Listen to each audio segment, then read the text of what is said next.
এই সরস্বতী দেবীর পূজা এই জগৎ সংসারে সর্বপ্রথম এই পৃথিবীতে সরস্বতী পুজো কে করেছিলেন বাবা? আমরা দুর্গা পুজোর সময় দেখি জগৎ জননী মা দুর্গা তিনি সপরিবারে আসেন এই মর্তধামে ভক্তের পুজো পেতে। মায়েরা একটু কথা বলবেন, সঙ্গে কে আসেন? কার্তিক, গণেশ, লক্ষ্মী, সরস্বতী। তা এই যে লক্ষ্মী সরস্বতী মাতা যিনি, তিনি দুর্গা দেবীর কে হন? হ্যাঁ, সরস্বতী মাতা যিনি তিনি দুর্গা দেবীর কে? লক্ষ্মী সরস্বতী দুর্গার কে হন বলুন তো একটু? মেয়ে। এই জায়গাটা আমাদের একটু ভুল হয়। সত্যি আমরা জানি যে লক্ষ্মী সরস্বতী দুর্গা দেবীর কন্যা রূপে জগতে এসে পুজো পাচ্ছেন, কিন্তু আপনারা জানেন কি এই লক্ষ্মী সরস্বতী কিন্তু দুর্গা দেবীর কন্যা নন।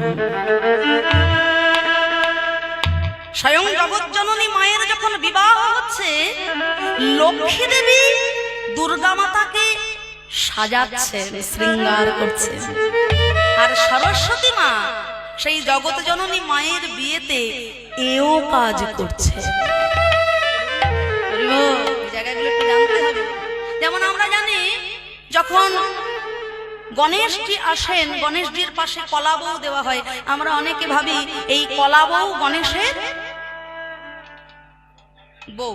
আচ্ছা, না, এই কলা বউ হলেন নবপত্রিকা, ইনি হলেন গণেশের মাতা স্বয়ং দুর্গা। সনাতন ধর্মাবলম্বী হিন্দু হয়ে আমাদের এই শাস্ত্র কথা, এই জ্ঞানগুলো একটু থাকা দরকার। সরস্বতী দেবীর জন্ম হলো সেই সৃষ্টির প্রারম্ভে। বেদ মাতা সরস্বতী যাকে সৃষ্টি করলেন, সৃষ্টিকর্তা ব্রহ্মা। লক্ষ্মী সরস্বতীর সঙ্গে মা আসেন বটে, তারা হলেন মায়েরই অংশ, কিন্তু মা দুর্গার কন্যা কিন্তু লক্ষ্মী সরস্বতী নন।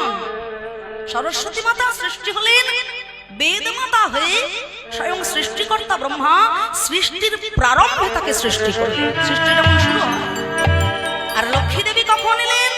না, যখন ক্ষীরদ সাগরে সমুদ্র মন্থন হচ্ছে, সেই কালে ওই ক্ষীর সাগর থেকে লক্ষ্মী দেবী হলেন আবির্ভূতা।